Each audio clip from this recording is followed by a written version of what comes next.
మనము బాగుపడాలి అనుకుంటే, మనము లైఫ్లో ఏదైనా సాధించి ఈ 2026లోనైనా సరే మనం ఉన్నతంగా ఎదిగి బాగుపడాలంటే ఏం చేయాలి అనేది మన యొక్క టాపిక్. ఈరోజు 3వ పాయింట్లోకి మనం వస్తాం. చూడండి, 2వ తిమోతి పత్రిక. మీరు బాగా వాక్యం నేర్చుకోవాలి అనేది నా హృదయంలో ఉన్న వాంఛ, కోరిక. అది నా సంఘంలో ఉన్న వాళ్ళు అమాయకంగా, అజ్ఞానంగా, వాక్యం తెలియని వాళ్ళకి అలా ఉండటం నాకు ఇష్టం లేదు. నన్ను క్వశ్చన్ చేసినా పర్లేదు, కానీ మీరు మంచి జ్ఞానవంతులైతే అవ్వడం నాకు చాలా చాలా ముఖ్యం. హల్లెలూయా. అందుకని అదరా నేను వాక్యం చెప్పాలని అనుకోవడం లేదు. ఎంతవరకు నువ్వు నేర్చుకోగలవో, ఎంతవరకు నేను మీకు నేర్పించగలనో వివరించి అంతవరకు నేను ప్రయత్నం అనేది చేయడానికి ఇష్టపడుతున్నాను. హల్లెలూయా. చూడండి, 2వ తిమోతి పత్రిక 3వ అధ్యాయము 2వ వచనాన్ని మనం చదువుదాం. ఏలయనగా మనుషులు స్వార్థప్రియులు, ధన అపేక్షలు, బింకములాడువారు, అహంకారులు, దూషకులు, తల్లిదండ్రులకు అవిధేయులు, కృతజ్ఞత లేనివారు, అపవిత్రులు, అనురాగరహితులు, అతిద్వేషులు, అపవాదకులు, అజితేంద్రియులు, క్రూరులు, సజ్జన ద్వేషులు, ద్రోహులు, మూర్ఖులు, గర్వంధులు, దేవుని కంటే సుఖానుభవం ఎక్కువగా ప్రేమించువారు. చాలు, నేను చెప్పేవి చాలా చాలా ఇంపార్టెంట్ విషయాలు చెప్తున్నాను. ధ్యానం చేసి, ఆలోచన చేసి, మనుషులను చదివి, వ్యక్తులను పరిశోధన చేసి, కుటుంబాలను పరిశోధన చేసి, నా పర్సనల్ ఎక్స్పీరియన్స్ని జోడించి నేను మీకు బోధించడానికి ప్రయత్నం చేస్తున్నాను. హల్లెలూయా. అందుకని ఈర్ష్య, అసూయ అనేది మన యొక్క లైఫ్లో ముందుకు పోకుండా రివర్స్ గేరు లాంటివని మనం విన్నాం. అవి మనలో ఉంటే ఆత్మ సంబంధంగాను, శారీరక సంబంధంగాను, కుటుంబ పరంగాను, భౌతికంగాను, ఆర్థికంగాను వెనకబడిపోతామనే సత్యాన్ని మీరు నేర్చుకున్నారు. రెండవది, ఇతరుల మీద ఆధారపడటం అనేది నీ యొక్క అసమర్థతకు, నీ స్వామినితనానికి, నీ యొక్క వ్యర్థత్వానికి అది నిదర్శనమని కూడా మీరు నేర్చుకున్నారు. హల్లెలూయా. ఈరోజు అతి పెద్ద కొరుకుడు కుష్టు లాంటిది, పుండు లాంటిది, నీ యొక్క మానవత్వాన్ని చంపేది, నిన్ను ఎలా చెప్పాలంటే పశువుగా మార్చేటువంటిది ఏమిటంటే నీలో ఉన్న స్వార్థం. ఏం చెప్పండి? స్వార్థం. 3వ పాయింట్, స్వార్థం. ప్రియమైన దేవుని బిడ్డలారా, 2వ తిమోతి పత్రిక 3వ అధ్యాయము 1వ వచనములో అంత్యదినములలో అపాయకరమైన కాలాలు వచ్చునని తెలుసుకో. ఎవరు చెప్తున్నారు ఈ మాటలు? పరిశుద్ధుడైన పౌలు గారు తన కుమారుడైనటువంటి ఆత్మీయ కుమారుడైన తిమోతికి చెప్తా ఉన్నాడు. తిమోతికి చెప్తా అంటున్నాడు, నా కుమారుడా, నీకొక మర్మం చెప్పాలి. అంత్య దినాల్లో మనుషులు ఎలాగా చేంజ్ అవ్వబోతున్నారో, మనుషులు ఎలాగా మారబోతున్నారో, మనుషులు ఎలాగా తయారు కాబోతున్నారో నేను మీకు చెప్పాలి. ఏంటో తెలుసా? అంత్య దినములలో మనుషులు ఎలాగనగా మనుషులు స్వార్థప్రియులుగా మారుతున్నారు. ఎలాంటి వాళ్ళు చెప్పండి? స్వార్థం అంటే మీ అందరికి తెలిసిన 1-2 వ్యాఖ్యానాలు చెప్పండి. స్వార్థం అంటే ఏంటి? అయ్యా, వీడే బాగుపడాలి, ఇంకా చెప్పాలి. అది అయిపోయింది నిన్న. స్వార్థం అది అసూయ కింద వస్తుంది. చెప్పడం మంచిది, కనుక తోచింది చెప్పాలి, మంచిదే, తప్పైన రైట్ అయినా. స్వార్థం సరైనటువంటి, అంటే ఇక్కడ మనం కొంచెం ఆలోచన చేస్తాం. అన్నిటికీ దగ్గర సంబంధం ఉండేలకే మొత్తం భావన ఒకటి అనుకుంటాం. అలా కాదు, చాలా వ్యత్యాసం ఉంటుంది. అలాగే ఉంటుంది కానీ చాలా వ్యత్యాసం ఉంటుంది. స్వార్థం అంటే ఏమిటి? ఎదుటి వాళ్ళు కూడా ఇంకా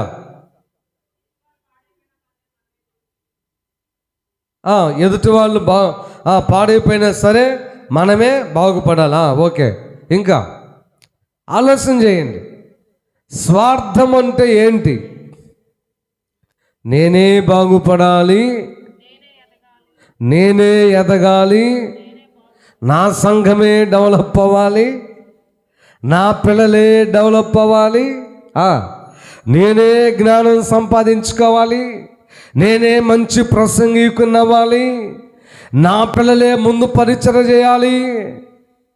ఆశించడం తప్పు లేదు, ఇంకొకరు రాకుండా చేయడం తప్పు. నీ పిల్లలే ముందు ఉండాలి, వెరీ గుడ్. కానీ ఇంకొకళ్ళు వస్తుంటే, పాస్టర్ గారండి అలా వాళ్ళ అమ్మాయి అలా ఎల్లయ్య పిల్లలు వచ్చారే, ఆ ఎల్లయ్య మంచోడు కాదు, ఎల్లయ్య పిల్లలు కూడా మంచోళ్ళు కాదు, వాళ్ళని పరిచర్యకి రానివ్వకండి అని చెప్పి చెడగొట్టడం. కాబట్టి స్వార్థము అనేటువంటిది నీ మానవత్వాన్ని పాడు చేస్తుంది. ఇతరులు చూడండి, స్వార్థంలో చాలా విషయాలు దేవుడు మనకు నేర్పించాలని ఆశిస్తూ ఉన్నాడు. హల్లెలూయా. మీ అందరికి అర్థమయ్యే ఒక మాట చెప్తాను. నేను వచ్చినప్పుడు నువ్వు నాకేం పెడతావు, నువ్వు నా దగ్గరకు వచ్చినప్పుడు అంటే ఎందులో మనం చేసేది అది అసలైన స్వార్థం. అది నేను నీ దగ్గరకు వస్తే నాకు గౌరవం కావాలి, నేను నీ దగ్గరకు వస్తే భోజనం పెట్టాలను, నేను నీ దగ్గరకు వస్తే నాకు కావలసినటువంటి అనేక రకాలైనటువంటి ఏదో ఒకటి పదార్థాలు, టిఫిను, భోజనము ఏదైనా సరే నేను లబ్ధి పొందాలి. కానీ మళ్ళీ నేను మాత్రం అలాగా చేయను. మళ్ళీ మీరు నా దగ్గరకు వస్తారు చూసావా, నేను వచ్చినప్పుడు మీ దగ్గరికి మీరే నష్టపోయి నేను లబ్ధి పొందాలి, మీరు నా దగ్గరకు వచ్చినప్పుడు కూడా మీరే నష్టపోయి నేను లబ్ధి పొందాలి. అసలు మనిషి దయ్యమా, పిశాచ, జంతువా?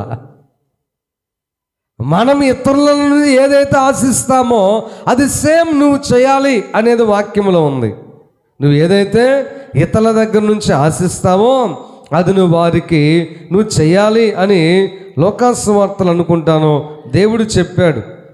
లోకాసు వార్త 6వ అధ్యాయము 31వ వచనం చదవండి. 31. మనుషులు మీకు ఎలాగ చేయవలెనని మీరు కోరుదురో అలాగూ మీరును వారికి చేయుడి. ఎంత అద్భుతంగా దేవుడు చెప్పాడు చూసారా. మనమేమో మరి వాళ్ళ ఇంటికి పోతే అసలు మమ్మల్ని చూసి గౌరవించలేదు. నువ్వు చేసావా ఎవరికన్నాలాగా? నువ్వు చేసావా? నేను వాళ్ళ దగ్గరకు పోతే కనీసం టీ కూడా తాగమని అనలేదు. మరి నువ్వు చేసావా? నువ్వు అలా చేసావా? అంటే నీవు ఎవరి దగ్గర కన్నా పొరుగు వారి దగ్గరికి వెళ్తే, బంధువుల దగ్గరికి వెళ్తే నీకు అన్ని సపర్యలు చేయాలి. వాళ్ళు టీలు ఇవ్వాలి, కుర్చీలు వేయాలి, సోఫాలు కూర్చోమనాలి, తిండి పెట్టాలి, కాఫీలు ఇవ్వాలి, టీలు ఇవ్వాలి, సెండ్ ఆఫ్ చెప్పాలి, అక్కడ దాకా వచ్చి ఎక్కించాలి. నువ్వు మాత్రం అవి ఏవి చేయవు. ఇదే స్వార్థం. ఏది స్వార్థం? ఇదే స్వార్థం. దేవుడే చెప్పాడు ఆ మాట. ఏం చెప్పాడు? మనుషులు మీకు ఎలాగూ చేయాలని మీరు కోరుకుంటారో ముందు వాళ్ళకి చేయండి.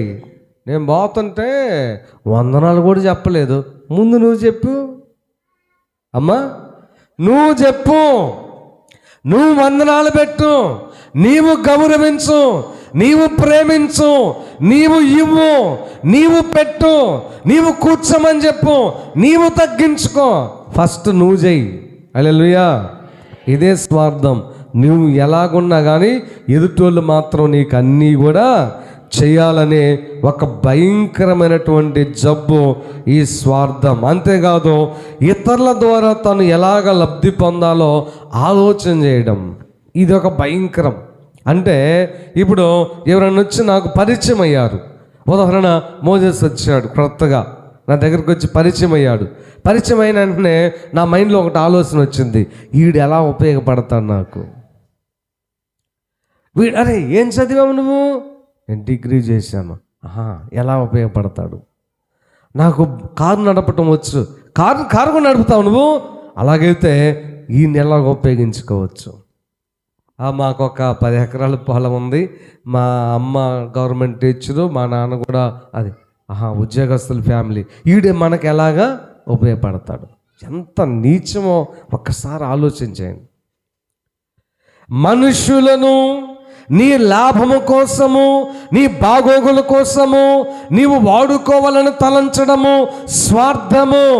ఇది నీ యొక్క ఒకలాంటి జబ్బు. ఇది ఏం చెప్పండి? జబ్బు. ఈ జబ్బు నీలో పెరిగి నిన్ను బలహీనపరుస్తూ ఉంటుంది. నిన్ను క్రూరమైన వ్యక్తిగా మారుస్తుంది, కఠినమైన వ్యక్తిగా మారుస్తుంది, మానవత్వాన్ని మర్చిపోయేటట్లుగా చేస్తుంది. ఇంకప్పుడు వాడు బాధపడ్డా, తిండి లేకపోయినా, ఇబ్బంది పడ్డా, మంచాన పడ్డా నీకు లాభం వచ్చిందా లేదా?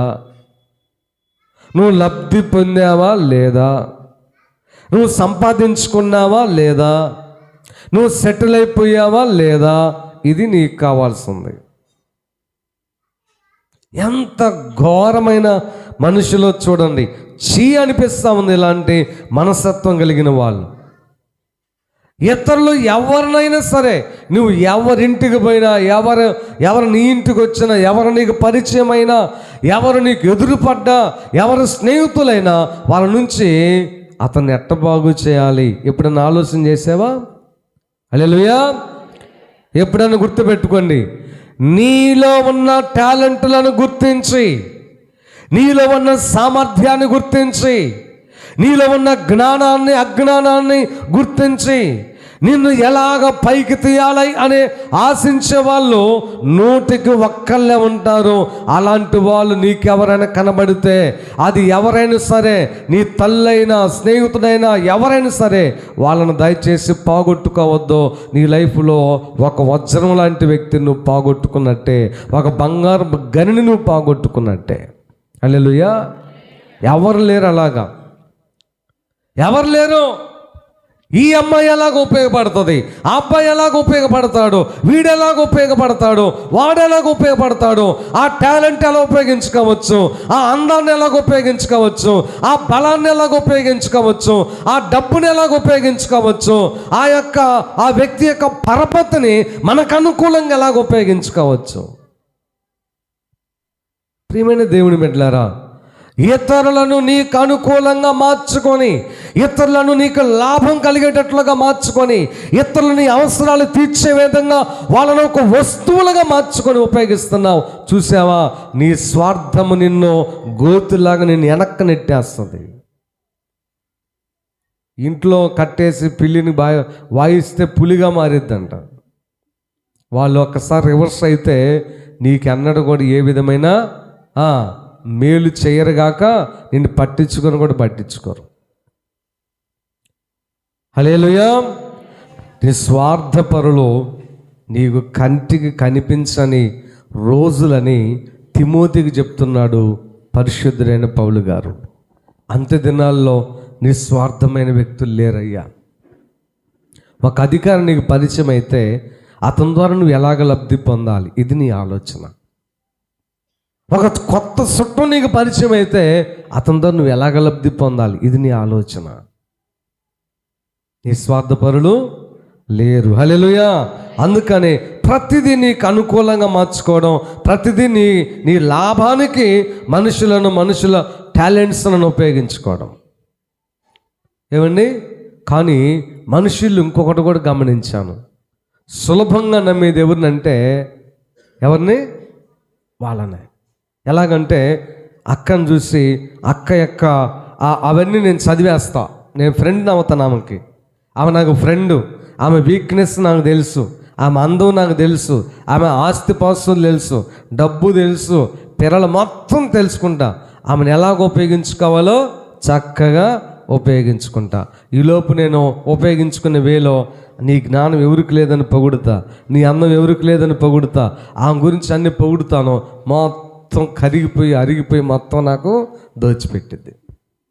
కానీ ఇంకొకడు వస్తాడు, ఎవడో ఒకడు, ఇలాంటి ఒక ఆమె వచ్చి, ఓ పిచ్చిదానా అలా ఉండకూడదు, నీ టాలెంటు, నీ చదువు, నీ జ్ఞానము ద్వారా ఇదిగో ఇలాగ ఎదగవచ్చు, అలా సంపాదించుకోవచ్చు, ఇలాగ సెటిల్ అయిపోవచ్చు, నీకు కృపలు ఉన్నవి, నీకు మంచి ప్రార్థనా పుర్రాలవు, నువ్వు ఇలాగ చేసుకోమని చెప్తే ఏంది నేను చెప్పేది మనకి అర్థం కావట్లేదే.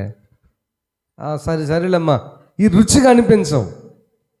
ఎందుకంటే మేలు కోరి స్నేహితుడు తిడతా ఉంటుందామా, పిచ్చిదానా, అమాయకురాలా, జ్ఞానం లేదానా, నీకు తెలివి ఉందా, ఎరా ఎంతకాలం నీ సమయం వృధా చేసుకుంటాం, ఆ క్రాప్ ఏంది, ఆ మీసాల కట్టింగ్ ఏంది, అన్నీ తిడతా ఉంటాం. ఎందుకంటే వాళ్ళు నీ టాలెంట్ని చదివారు. వాళ్ళు ఆనుమత్యాలు ఎప్పుడో మన లైఫ్లో దేవుడు ఖచ్చితంగా ఇస్తాడు, ఎవరో ఒకళ్ళ ద్వారా. వాళ్ళు నువ్వు దూరం చేసుకోబాక. హల్లెలూయా. వాళ్ళు నీ ధనాన్ని ఆశించరు, వాళ్ళు నీ అందాన్ని ఆశించరు, వాళ్ళు నీ యొక్క సౌభాగ్యాన్ని ఆశించరు, నీ ద్వారా వచ్చే సుఖాన్ని ఆశించరు, నీ ద్వారా వచ్చేటువంటి ఏ విధమైనటువంటి లాభప్రాప్తిని ఆశించకుండా నీకు మేలు చేయాలని నీ టాలెంట్స్ని, నీ కృపలను, నీ ప్రార్థనను, నీ ఆరోగ్య పరిస్థితిని మొత్తాన్ని గమనించి నీకు మంచి సలహాలు ఇచ్చి నేను ఎలాగో పైకి తీయాలని ఆలోచన చేస్తూ ఉంటారు. హల్లెలూయా. స్తోత్రం చెప్పండి గట్టిగా. హల్లెలూయా, హల్లెలూయా.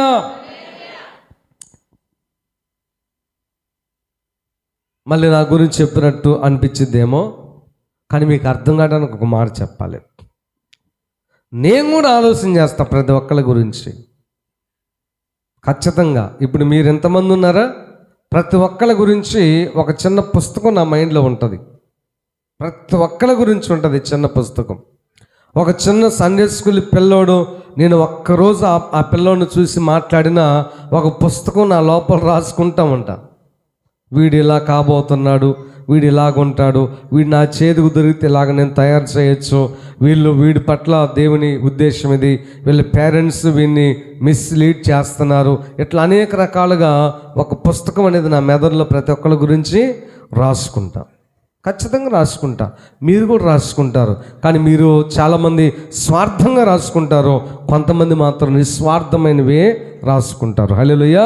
వీళ్ళని ఇలాగ పైకి తీస్తే బెటర్, వీళ్ళని ఇలాగా చేయందిస్తే బెటర్, వీళ్ళు కృపలు ఇవి కాబట్టి ఇలాగ వాళ్ళని పైకి తీస్తే ఇలాగ దేవుని కోసం ఉపయోగపడతారు, వాళ్ళ కుటుంబానికి ఇలా చేస్తే వాళ్ళ లైఫ్ సెటిల్ అయిపోయింది. అలాగా నేను ఆలోచన చేసి నిస్వార్థపరుడు అని చెప్పట్లా, కొంతమంది అలాగ ఉంటారు. హల్లెలూయా, హల్లెలూయా, హల్లెలూయా. కాకపోతే బాగా ఇబ్బందిగా ఉంటుంది మాతో సహవాసం, చాలా ఇబ్బందిగా ఉంటుంది. అన్ని ఇబ్బందులే, అన్ని తప్పులు పట్టినట్టు మీకు అనిపించింది అమ్మా, అన్ని తప్పులు పట్టినట్టు అనిపించింది. కాబట్టి నీవు నిస్వార్థంగా ఆలోచన చేస్తే నీవు ఆత్మీయమైన వ్యక్తివని గుర్తుపెట్టుకో. హల్లెలూయా. ఈరోజు నువ్వు నిస్వార్థమైన వ్యక్తిగా మారాలి. అమ్మలారా అర్థమవుతుందా? నీవు నిస్వార్థమైన వ్యక్తిగా మారాలి. భార్య భర్తల దగ్గరకు వస్తా, ఎవరు నిస్వార్థపరులో భర్త భార్య మీరు అంచనా వేసుకోండి. పిల్లానికి ఆరోగ్యం బాగలేకపోతే అడగడం, పిల్లానికి తలనొప్పి అయితే పట్టించుకోడు, జ్వరం వస్తే పట్టించుకోడు, ఏదన్నా ఇష్టమైనటువంటి వస్తువు అడిగితే కొనివ్వడం, తనకు మాత్రం పొట్టకి అధికాల మొదలుకొని నన్నెత్తి వరకు ఏదియూ తక్కువ చేయకుండా చూసుకుంటారు మగ మహారాజులు. వాళ్ళకు మాత్రం ఏది అడిగినా సరే, ఏందమ్మా గొంతెమ్మ కోరికలన్నీ వస్తున్నాయే, మరి నీ ఏది గొంతు నీది, నీ నోరేం నోరు, మరి నీ ఇలాంటి కోరికలు ఆ వ్యక్తికి ఉండవా? ఇది కూడా స్వార్థమే. స్వార్థము అంటే అదేదో ఎవరో ఉన్నారు అనుకోబాక, నీవే ఒక స్వార్థపరుడివి. స్వార్థపరుడు అంతే. ఆమెకు ఆరోగ్యం బాగలేకపోతే తల్లి కూడా గుర్తు రాకూడదు అంతే. నువ్వే తల్లి అవ్వాలి, నువ్వే తండ్రి అవ్వాలి. హల్లెలూయా. తల్లి ఇంటికి పంపించబాక, సవాలుగా తీసుకో మగపిల్లలు. తల్లిగా మీ మిమ్మల్ని ఇంటికి పోయి చూపించకపో. మొన్న ఒక ఊరు పోయాను నేను, ఆమెకి 70 సంవత్సరాలు వచ్చినాయి. ఆ వయసులో తల్లింటికి పంపించింది ఆయన. ఏ వయసులో? ఈ ఎట్ట ప్రేమ కలిగిన వాళ్ళు. మరి నేను అడిగాను, మీ అమ్మ మీ నాన్న ఉన్నారా? ఆశ్చర్యపోయాను నేను, ఎందుకంటే ఆ వయసులో పోయింది కదా తల్లిగారింటికి. అంటే వాళ్ళు ఎవరు లేరయ్యా, మా తోబుట్టులు ఎవరో ఒకళ్ళు ఉంటారుగా, అందుకని అడగబోయి అక్కడే ఉండి చూపించుకొని తల్లి ఇంటిని మరిచిపోయేటట్టుగా, తల్లిదండ్రులను మర్చిపోయేటట్లుగా తల్లిగా, తండ్రిగా, అన్నగా, తమ్ముడిగా భర్త పోషించాలి. అదే నిజమైనటువంటి భర్త యొక్క పాత్ర. హల్లెలూయా. అప్పుడు నీవు స్వార్థము లేని వ్యక్తివి. అలాగే భార్య కూడా అంతే. భర్త యొక్క అందాన్ని ఉపయోగించుకుంటావు, భర్త యొక్క బలాన్ని ఉపయోగించుకుంటావు, భర్త ద్వారా నీ లైఫ్ని సెటిల్ చేసుకుంటావు, బంగారం సంపాదించుకుంటావు, బట్టలు కొనిపించుకుంటావు, అన్నీ నీ సకల సౌకర్యాలు అన్నీ కూడా ఏర్పాటు చేసుకుంటావు.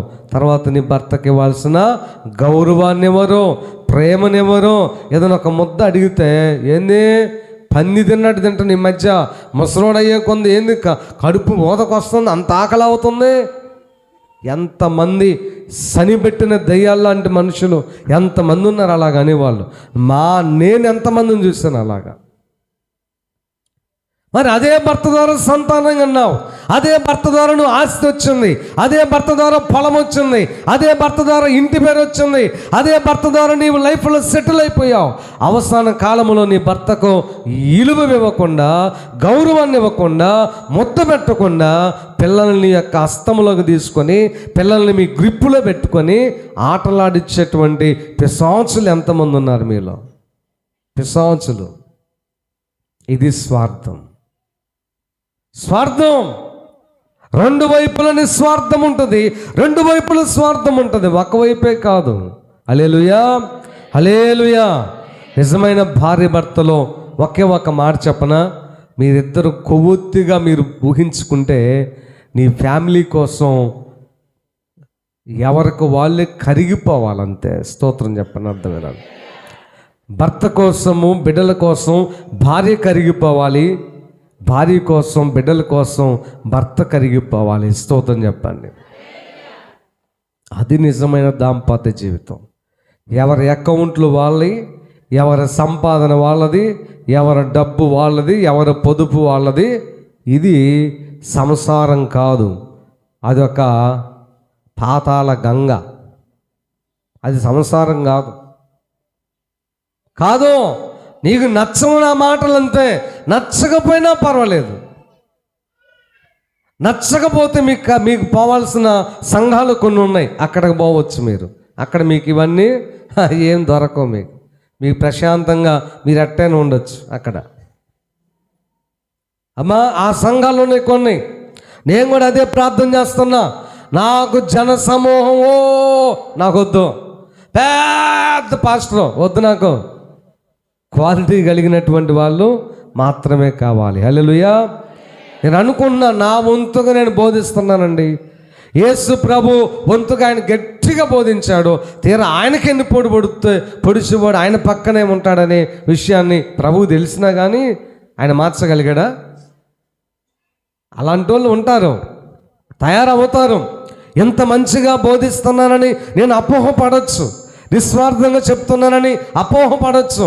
చెడిపోయేళ్ళు చెడిపోతారు, పాడైపోయేళ్ళు పాడైపోతారు, దారి తప్పుతారు. అన్ని రకాలు ఉంటారు. ప్రభు దగ్గర ఉన్నప్పుడు నా దగ్గర ఉండకపోవడంలో ఆశ్చర్యమేమీ లేదు. మీరు సమాధానంగా ఉండాలి భార్య భర్తలో. ఎవరి అకౌంట్ వాళ్ళు అలాగ మెయింటైన్ చేయొద్దు. తెలిసి మెయింటైన్ చేసుకోండి, తప్పులేదు. అనుమతితో మెయింటైన్ చేసుకోండి, తప్పులేదు. మీకంటూ రహస్యమైనటువంటి ఖాతాలు కానీ, రహస్యమైన రాబడులు కానీ, రహస్యమైనటువంటిది ఏది కూడా మీ మధ్య ఉండకూడదు. అది మీ యొక్క ఆత్మీయ జీవితానికి, కుటుంబ జీవితానికి మంచిదైతే కాదు. హల్లెలూయా, హల్లెలూయా. కాబట్టి ప్రియమైన దేవుని బిడ్డలారా, అతి శ్రేష్టమైనటువంటి మాటలు మనం విన్నాం. చూడండి, ఒక మాట చదువుదాం. యోబు గ్రంథము 21 అధ్యాయము 15 వచనం చదవండి. నేను 4వ పాయింట్లోకి వెళ్తాను.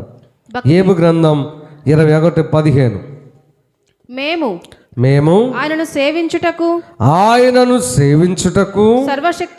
సర్వశక్తుడగు వాడెవడు? సర్వశక్తిమంతుడు అంటున్నావే, ఎవరైనా మేము ఆయన గురించి ప్రార్థన మేము ఆయన గురించి ప్రార్థన చేస్తాము, మాకేమి లాభము మాకేందంట లాభం అని వారు చెప్పుదురు. చూసావా ఎలాంటి స్వార్థమా?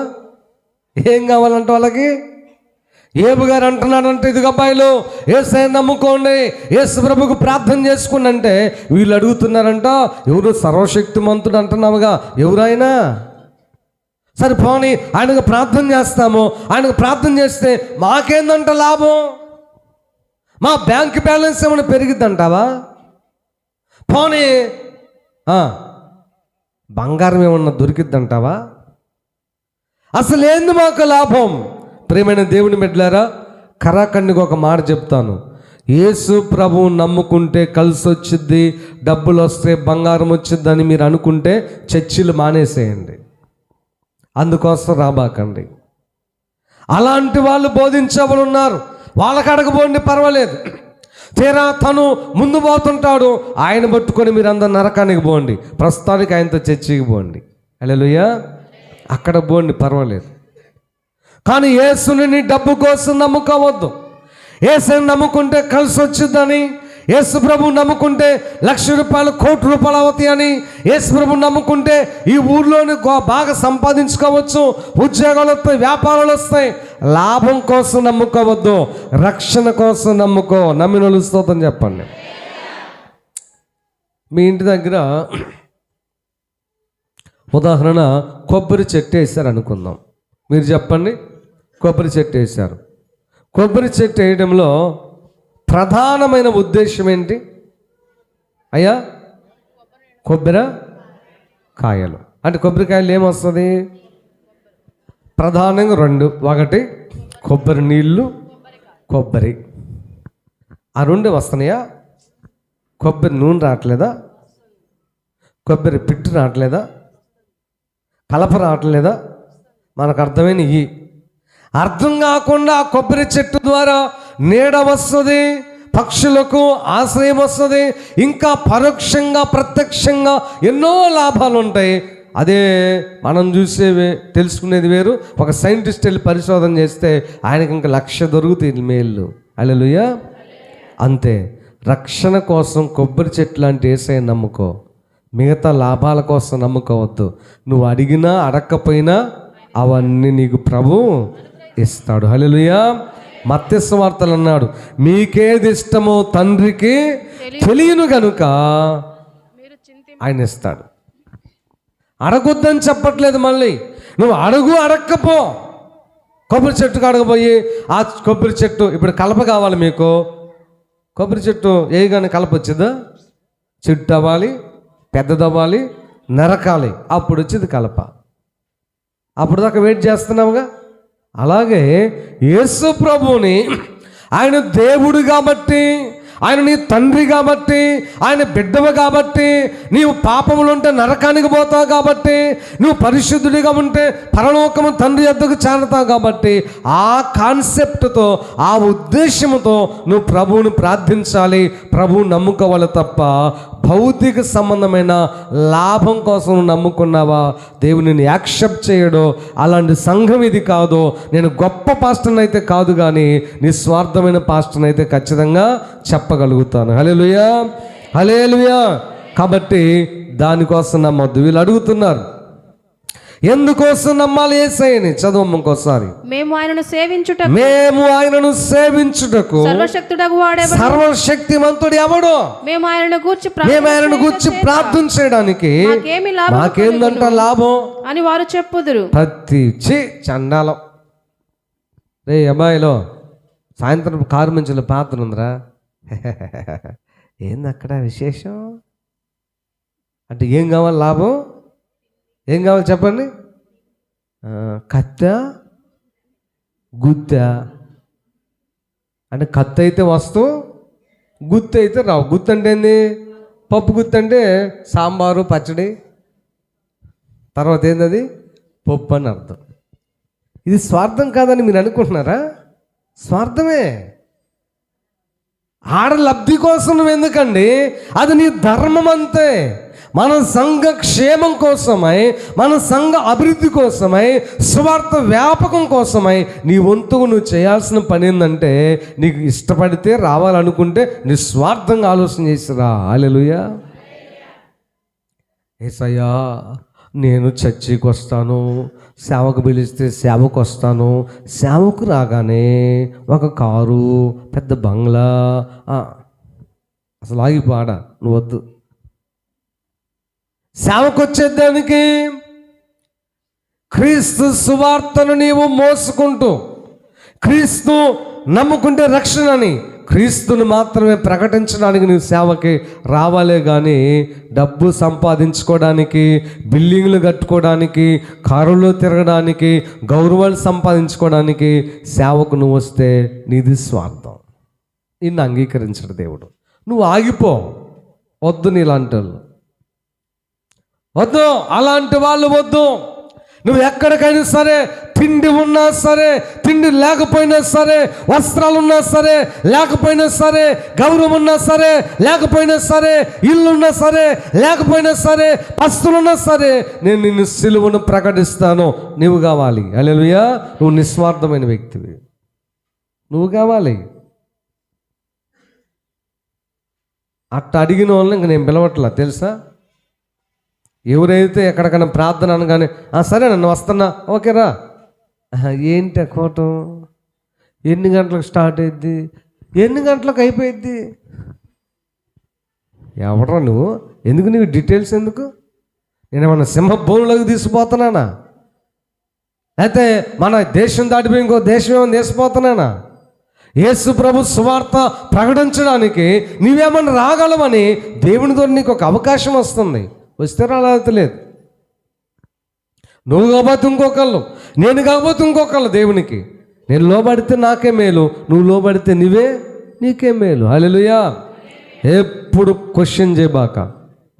అబ్రహామా వస్తావా? అయ్యా మరి అక్కడ ఏ ఊరది? కానాను. ఎంత దూరం ఉంటుంది? అక్కడ ఏం పంటలు పండుతాయి? కాస్త చెప్పయ్యా. మరి మేము ఇంతమంది ఉన్నాం, 1 2 3 4 5 ఉన్నామయ్యా. 5 కంటే సుమారుగా 5 కిలోలు రోజు మాకు ఉడికిద్ది, మరి దొరికిద్దా అన్నాడా? అయ్యా రమ్మంటారా? ఇప్పుడు వస్తామయ్యా. కాబట్టి నిస్వార్థముగా యెహెజ్కేలు గ్రంథము 33 అధ్యాయము 31 వచనం చదవండి. యెహెజ్కేలు గ్రంథం 33 అధ్యాయము 31 వచనాన్ని చదువుదాం. నీవు రాదగిన విధముగా వచ్చే నా జనమైనట్టుగా నీ మాటలు విందురు గాని దానిని అనుసరించి ప్రవర్తింపరు.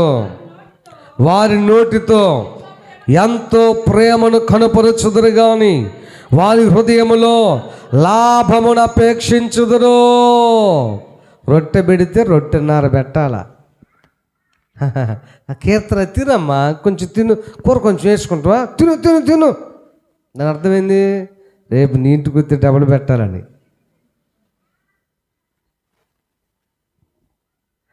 ప్రేమగా చెప్తారంతే, తిను తాగు కట్టుకో అలాగే ఇలాగా. కానీ లోపల ఏమంటుందంట?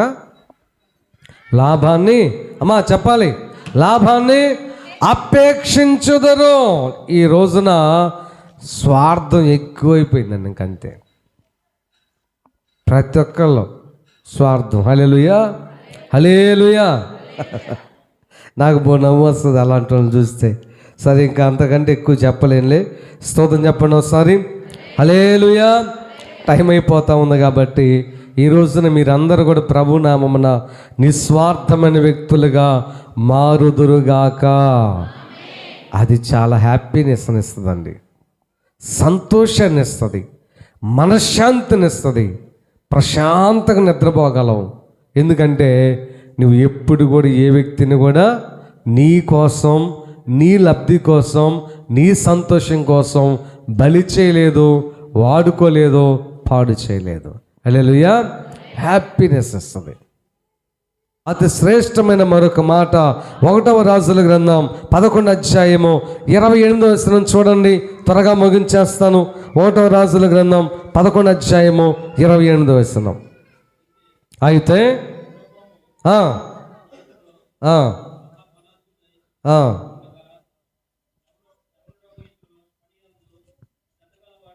శ్రద్ధ గలవాడు గనుక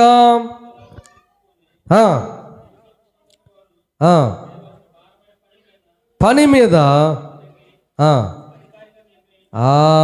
సొలొమోను ఏం చేశాడు అంటే అతని యొక్క శ్రద్ధను బట్టి, యెరోబాము యొక్క శ్రద్ధ గుర్తుపెట్టుకోండి.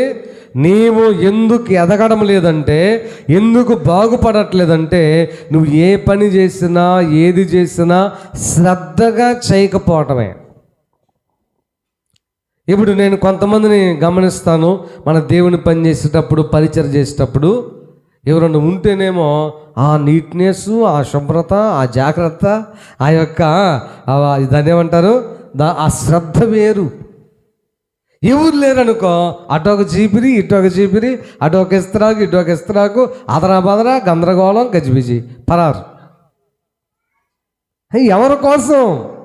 ఒక్కటే గుర్తుపెట్టుకొని ప్రియమైన దేవుని మెట్లారా, దేవుడు నిన్ను చూస్తున్నాడు, దేవుడు నిన్ను గమనిస్తున్నాడు, దేవుడు నీకు ప్రతిఫలం ఇస్తాడనే విషయాన్ని నీ మనసులో ఉంచుకొని ఏదైనా నువ్వు చేయాలి. పాస్టర్ గారినో, పాస్టరమ్మనో, సంఘంలో పెద్దలో, ఇతర మనుషులో నీకు అవసరం లేదు. వాళ్ళను నువ్వు చూడమాక.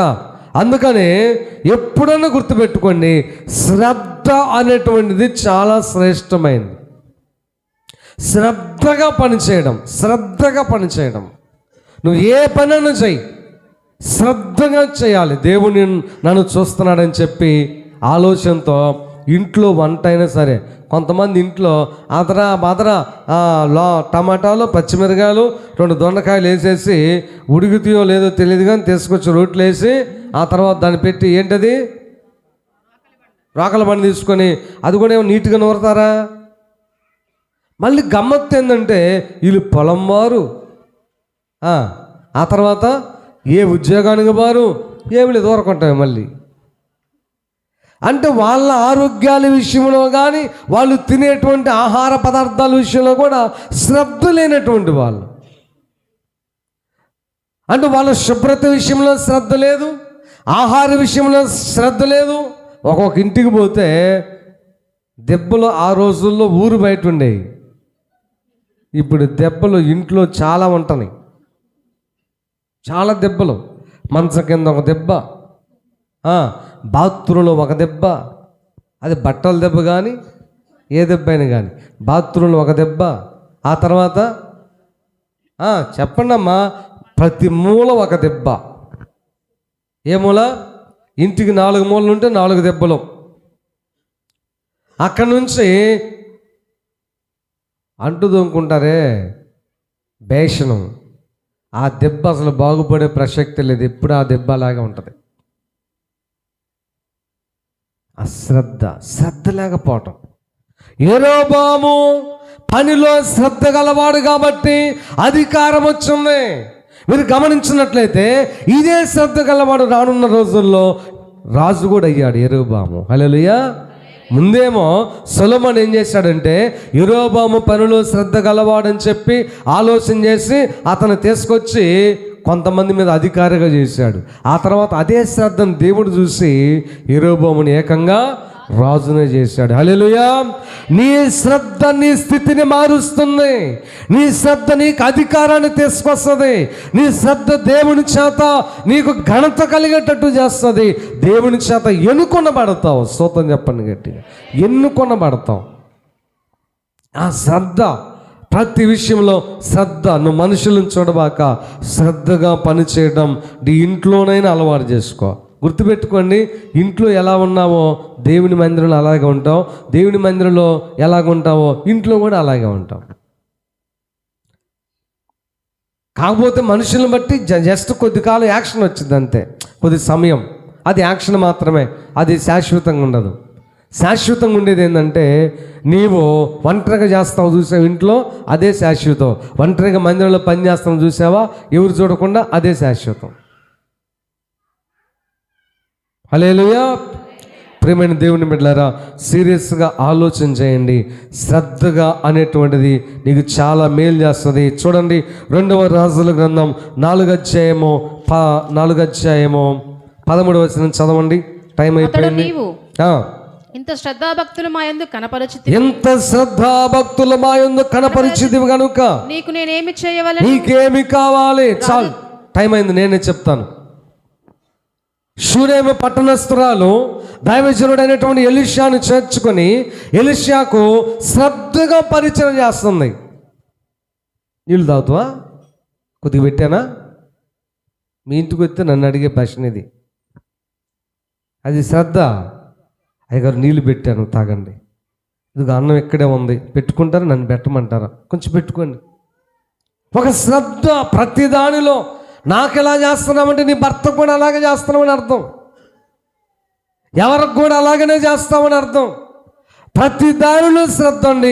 ఇందులో శ్రద్ధ, అందులో శ్రద్ధ అని విభజించి చెప్పాల్సిన పని లేదు. కానీ అంట్లు తోమే దాంట్లో ఉన్న శ్రద్ధ కానుంచి వంట తయారు చేసే దాంట్లో శ్రద్ధ, ఇల్లు సర్దే విషయంలో శ్రద్ధ, మనుషులను పిలిచే విషయంలో శ్రద్ధ, ప్రేమలో శ్రద్ధ, పరిచయలో శ్రద్ధ, అన్ని విషయాల్లో ఆతిథ్యముల శ్రద్ధ, ప్రతి విషయంలో శ్రద్ధ అనేది దేవుని ద్వారా నీకు కృప వచ్చేటట్లు చేస్తుంది. అర్థమైన స్తోత్రం చెప్పండి. దేవుని ద్వారా కృప వచ్చిందా లేదేమకి? ఆమె పాటుగా ఆమె చేసుకుంటా ఉంది. ఆమె అసలు చెప్పలా, అయ్యా నాకు పిల్లలు లేరని కానీ, నాకు పలానా కావాలని కానీ దైవజనుడని ఎలీషాకి చెప్పలా. కానీ ఎలీషాకి ఆలోచన వచ్చేటట్టు చేసింది ఆమె యొక్క శ్రద్ధాభక్తులు. హల్లెలూయా. శ్రద్ధాభక్తులు. కొంతమంది ఇంటికి పిలుస్తారు, అసలు పట్టించుకోరు. కొంతమంది ఏం చేస్తారు, ఇంటికి అసలు పట్టించుకోరు. మనల్ని అక్కడే కూర్చోమంటాం, కూర్చొని అడుక్కున్న వాళ్ళు వచ్చి ఇంటి ముందు ఉంటారు చూసావా, అట్ట ఉంటా నేను. మీరు మీ పనులు మీరు చేసుకుంటూ ఉంటారు. అమ్మ పోయేస్తాం, ఆగో మళ్ళీ కొద్దిగా నాకు వాళ్ళు అమ్మగారు పోయేస్తాం అంటారే, అట్లా నేను కూడా అమ్మ పోయేస్తాం, ఆగు పాస్టర్ గారు. శ్రద్ధ లేదు, ఏమి లేదు. శ్రద్ధాభక్తులు కనపరిచేది కనుక నీకేమి కావాలో చెప్పు.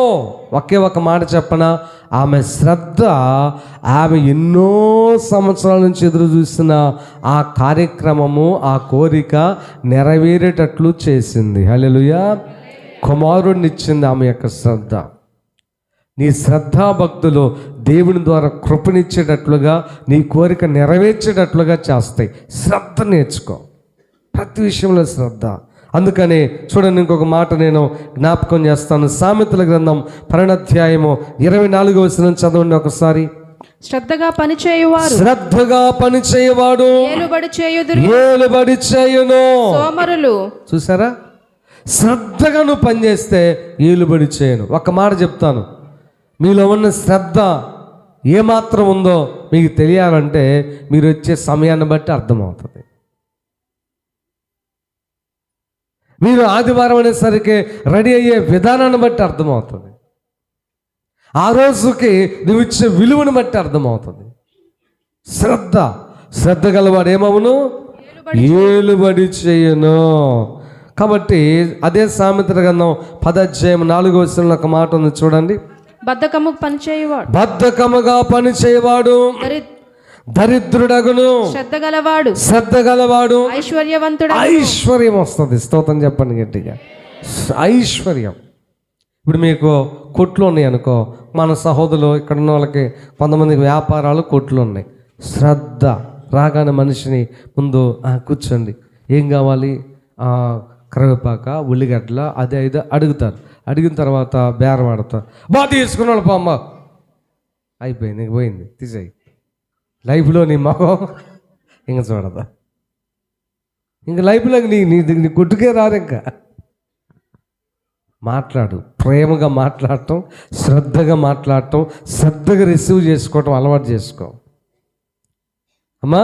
శ్రద్ధగా ఏం కావాలి, ఆ రేటుకి అయితే రాదమ్మా, మీకోసమే ఈ రేటు ఇస్తున్నాం, మీకంటే ఎక్కువ ఏముంది, ఒక పావులు అటు ఇటు తీసుకోండి. ముందే చెప్పేటప్పుడు 10 పైసలు ఎక్కువ చెప్పుకోండి, అది మీ ఇష్టం, తప్పేం కాదుగా. ఒకసారి ఈ సెల్ ఫోన్ నేను కొన్నానండి 5,000కి, 20,000కి అమ్ముకుంటే అది నా ఇష్టం.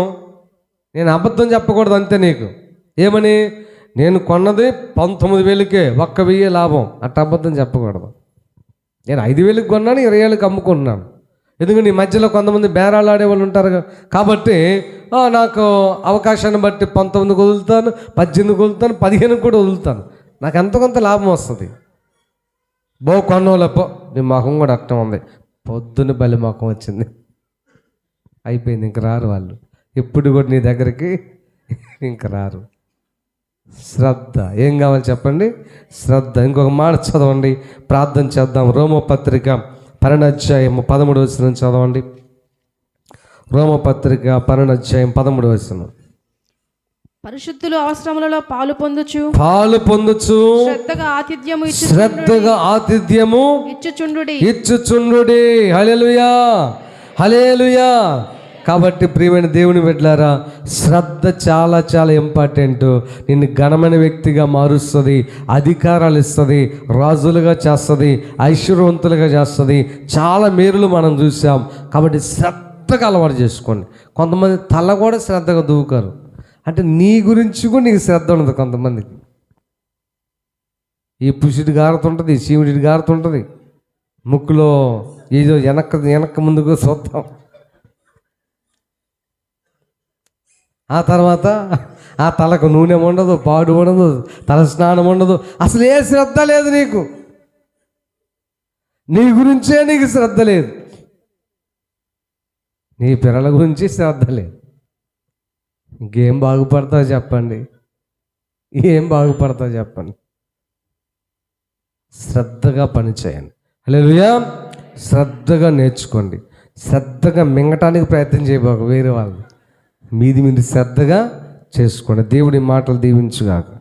ప్రార్థన చేసుకుందాం. కళ్ళు మూసుకోండి.